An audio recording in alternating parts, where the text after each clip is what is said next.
Okay, let's keep to English.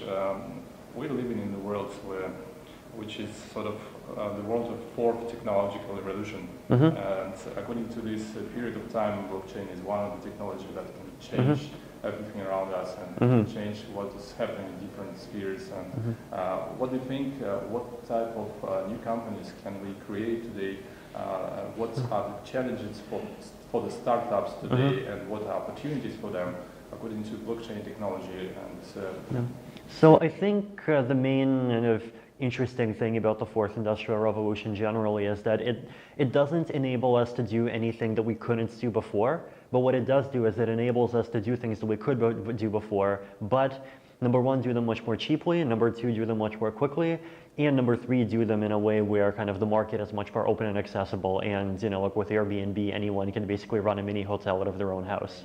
And so, we went from like having things like television to like anyone being able to put up their own videos on YouTube. Went from people having to go through publishers to write books, and now anyone can just put up a blog and anyone can read the blog. So with blockchains, I think it's kind of similar. It's enabling, like blockchains are in some ways a technology for commoditizing trust. So basically, like right now, if you want to create a system that people are going to be willing to trust, you basically have to be an entity that's trusted by a lot of people in the real world. So it could be a government, it could be an alliance of large corporations, something similar.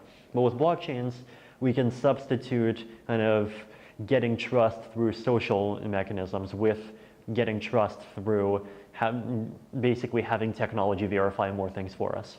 And in this way, like, people will, the economy is going to be more accessible both to people who want to use services that are being built by other people and to people who want to build their own services themselves, right? So, look, one problem is, how can we help Africans get bank accounts? The other problem is, how can we make global finance an environment where it's as easy for Africans to make banks as it is for people who are already in kind of established very high places in first world countries.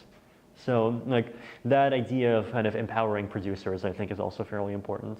Okay, one more question. What advices can you give to the companies who are preparing for ICO today? Because ICO... Yeah, and ICOs are definitely a complicated topic because it's, like, on the one hand, like, it's clear why ICOs are very useful because without them, just funding open source software is very difficult, right? Yeah, so, like, if you fund...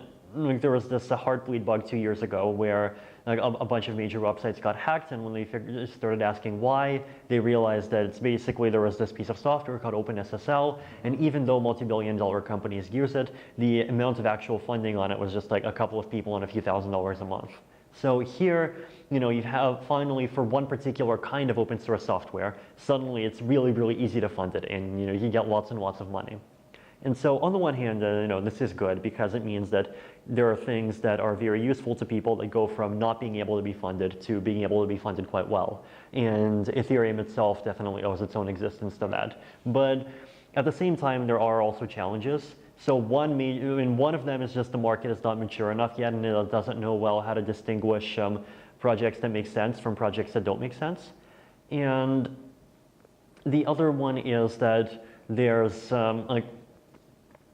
a lot of projects where it doesn't make much sense to do ICOs, but where like the project doesn't really naturally have a place for a token, and where people are in order to ICO it, they try to kind of squeeze a token in ways that doesn't really make sense.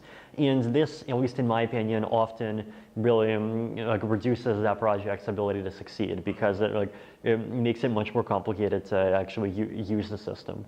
So I think it's important to try to avoid those kinds of cases. So I would say if you're considering doing an ICO, then first of all try to evaluate, it doesn't really make sense to do a token and do an ICO within the current context of what you're trying to build. Then I would even say look at other kinds of like issuing mechanisms. So for example, if you want to do a token, personally I think DAOs are underrated right now, and more people should look at like DAOs than at ICOs themselves. And part of the reason why I say this is because I think like the technology is all about decentralization and not needing to trust one person with huge amounts of money. But what are we doing with ICOs? We're trusting one person with huge amounts of money. So I think like the kind of paradigm shift I'm interested in with DAOs is that instead of instead of teams raising money, you have ideas raising money, and then teams can compete for which team can spend the money to implement the idea most effectively. And if one team stops performing well, then it can be replaced. Cool. Thanks. And just a very fast last question. What are the plans for Ethereum? How you see Ethereum? Yeah, so for the next like 5 years, we're at the very least are going to be continuing to be lots of major technological changes. And this includes like introduction of cryptography, includes like proof of stake, scalability, privacy improvements. And scalability particularly is going to be a very significant challenge. And if we can figure out how to solve some of those issues, and like we already have figured out like solutions at least on paper, and now we're basically switching to the stage where we're actually implementing them. So if we can get through that stage, then I think we'll be quite far along. Cool. Yeah. Okay. Thank you so much.